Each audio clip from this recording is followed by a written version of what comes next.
अस्सलाम वालेकुम, मैं समी इब्राहिम और आप देख रहे हैं मेरा यूट्यूब और फेसबुक चैनल। मैं इस वक्त अरशद शरीफ के घर के सामने खड़ा हूँ। एड्रेस आपको बताता हूँ। हाउस नंबर है 107 और ये गली नंबर है 110 और ये G11-1। ये मैं इसलिए G11-3 ये मैं इसलिए बता रहा हूँ कि जो लोग आना चाहते हैं यहाँ पे उन्हें आसानी हो। और एक इत्तला और आपको देना चाहता हूँ कि नमाज जनाजा फैसल मस्जिद में बादज़ नमाज ज़ोहर, उसके बाद H11 कब्रिस्तान में उनकी तदफीन होगी।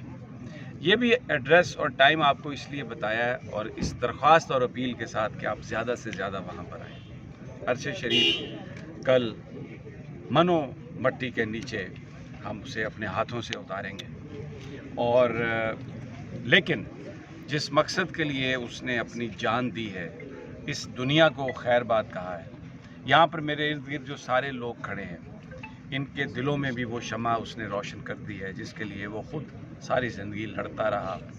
फिर दुश्मनों ने उस पर ज़मीन पाकिस्तान की तंग की और वो यहाँ से अपनी जान बचाने के लिए एक दूसरे मुल्क उसने हिजरत की, क्योंकि हज़रत उमर फ़ारूक रज़ी अल्लाह ताला अन्हु ने हमेशा ये कहा कि अगर कहीं पर हालात ख़राब हो जाएं तो उस जगह को छोड़ दो, हिजरत कर जाओ। अल्लाह ताला जब हालात बेहतर करे तो वापस आ जाओ। तो वो डरा नहीं, झुका नहीं और बिका नहीं, इसलिए वो इस मुल्क को छोड़ के चला गया। जाने से पहले उसने चीफ जस्टिस को भी ख़त लिखे, सदर पाकिस्तान को भी ख़त लिखे, अपनी जो उसके वीलॉग्स थे या जो प्रोग्राम्स थे उसमें भी उसने बताया कि कौन लोग हैं जिनसे उसको ख़तरा है और क्यों ख़तरा है। क्योंकि वो पाकिस्तान में हकीकी आज़ादियों की बात कर रहा था। हक़ के हुक्मरानी यहाँ पर सिर्फ़ पाकिस्तान के अवाम को है, ये हमारा आइन कहता है। और ये मुमलकत खुदादाद भी इसीलिए हासिल की गई थी आज से 75 साल पहले कि यहाँ पे लोग अपने अकायद के मुताबिक इज़्ज़त व एहतराम से ज़िंदगी गुजार सकें। वो ख्वाब शर्मिंदा ताबीर नहीं हुआ। अभी कायद का या अल्लामा इकबाल का पाकिस्तान हमें नहीं मिला और ये सारी जंग है इस वक्त। तो जो कल लोग आएंगे जनाजे में, दरख्वास्त है ज़रूर आए और उन लोगों को जिन्होंने अरशद शरीफ को ख़त्म किया और भी बहुत सारे लोगों को वो ख़त्म करना चाहते हैं, उनको ये पैगाम जाए कि पाकिस्तान के लोग ना डरने वाले हैं, ना झुकने वाले हैं और ना ही जिस मकसद के लिए एक जद्दोजहद और एक जंग यहाँ पर हो रही है उससे वो दस्तबरदार होंगे। ये कहानी मेरे दोस्त अरशद शरीफ की है। ज़िंदगी के 7-8 साल उसके साथ गुजारे। ARY में बहुत लंबा अरसा उसके साथ में रहा। बिल्कुल आमने सामने हमारे ऑफिस थे, रोज़ाना बात होती थी, रोज़ाना खाना भी इकट्ठा खाते थे, गुफ्तगू भी करते थे, एक दूसरे को डराते भी थे। उससे पहले दुनिया TV में भी वो मेरा साथ रहा। फिर ये घर है मेरे सामने उसका, जिसमें उसकी निडर माँ बैठी है। मैं अभी बताता हूँ कि अरशद शरीफ में इतनी बड़ा ताकतवर आदमी था। एक दफ़ा सोच लेता था तो कोई भी उसे कह दे हटता नहीं था।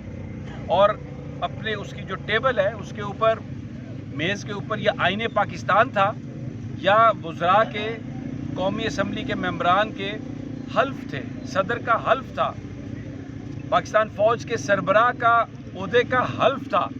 और वो वही हल्फ पढ़ के बताता था कि किसी का क्या राइट है और कोई क्या कर सकता है। अगर किसी बात पर वो तय कर लेता था कि मैंने ये बात करनी है तो कोई फिर उसे रोक नहीं सकता था।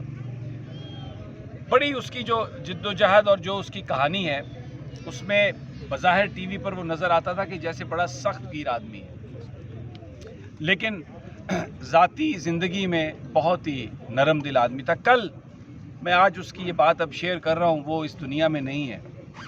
कल एक साहब मेरे पास आए, उन्होंने मुझे अपना नाम बताया और उन्होंने कहा कि मैं पड़ोसी हूँ और फिर उसके साथ ही उनकी आंखों से आंसू निकलना शुरू हो गए। उन्होंने कहा कि कुछ 6-7 यतीम बच्चियाँ, आज से कई साल पहले जब मैंने उनका ज़िक्र किया अरशद शरीफ को, तो उसने कहा कि इनकी कफ़ालत मेरे ज़िम्मे है। उसने कहा कई साल गुजर गए, आज वो बच्चियां रो रही थी, उन्होंने कहा हम तो यतीम आज हुई हैं। ये उस शख्स की ये शख्सियत थी। उसके दफ्तर में जो उसका कमरा था, वो उस कमरे में अकेला नहीं बैठता था, उसकी सारी टीम उसके साथ बैठती थी। इधर एंकर कहीं घुसने नहीं देते, किसी से बात नहीं करते। They think is if they are larger than life. Arshad Sharif میں ایسی بات نہیں تھی.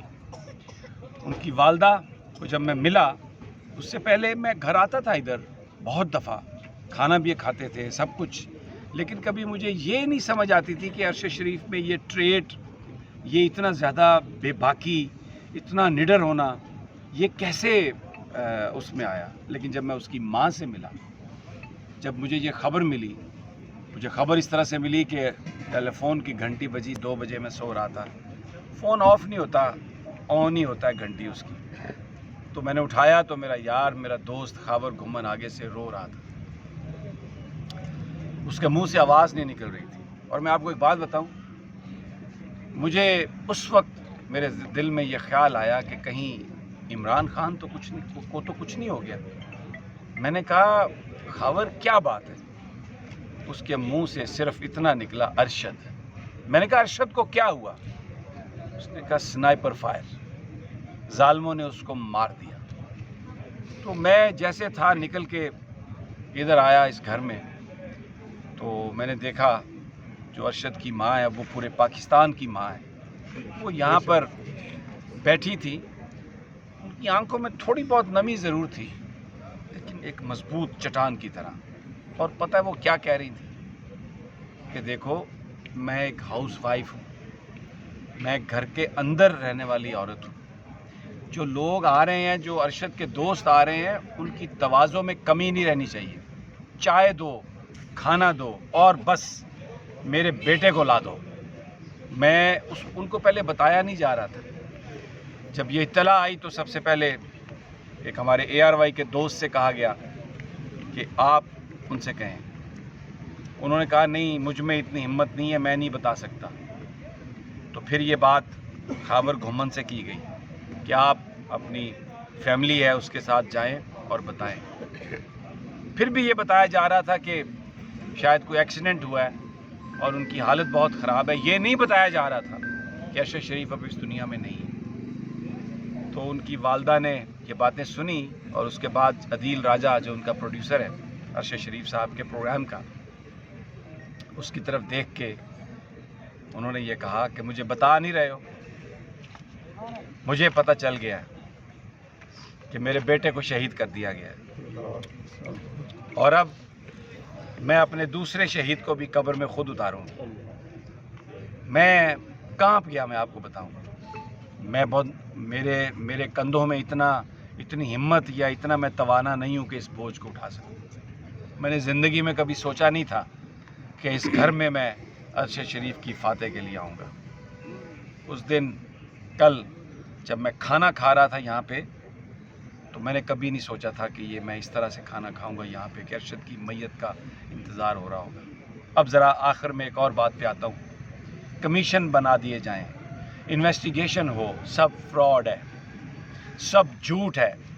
جن لوگوں نے مارا ان کے کمیشن پر یہ قوم اعتبار نہیں کرے گی. ارشد شریف کی تحقیقات صرف پاکستان کے عوام کر سکتے ہیں.